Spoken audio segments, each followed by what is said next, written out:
7 अक्टूबर 2023 को जब हमास ने इजराइल के ऊपर सबसे बड़ा हमला किया था, उस वक्त वो हिजबुल्लाह ही था जो सबसे पहले हमास का रक्षा कवच बनकर सामने आया था। उस वक्त हिजबुल्लाह ने उत्तरी इजराइल पर ड्रोन, रॉकेट और मिसाइल हमले शुरू किए थे। यहाँ तक कि हिजबुल्लाह के जासूसी ड्रोन इजरायली सैन्य अड्डों की खुफिया जानकारी भी ले उड़े थे।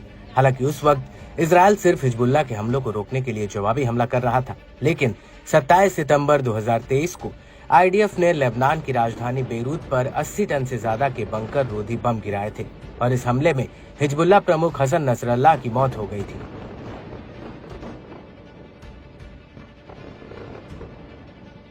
और इसके बाद आईडीएफ ने नसरल्लाह के उत्तराधिकारी सैयद हाशेम सैफुद्दीन को भी ढेर कर दिया था।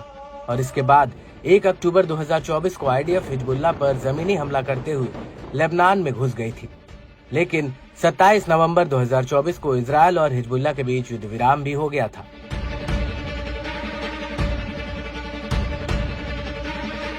हालांकि युद्ध रुकने के बाद ये नहीं पता चला था कि नसरल्लाह और सैफुद्दीन का अंतिम संस्कार किया गया है या नहीं, लेकिन उस वक्त हिजबुल्लाह ने कहा था कि उसने नसरल्लाह का अंतिम संस्कार कर दिया था। लेकिन अब इस पर हिजबुल्लाह प्रमुख शेख नईम कासिम ने एक बहुत बड़ा ऐलान किया है। दरअसल नईम कासिम का कहना है कि 23 फरवरी 2025 को नसरल्लाह और सैफुद्दीन को खा के सुपुर्द किया जाएगा।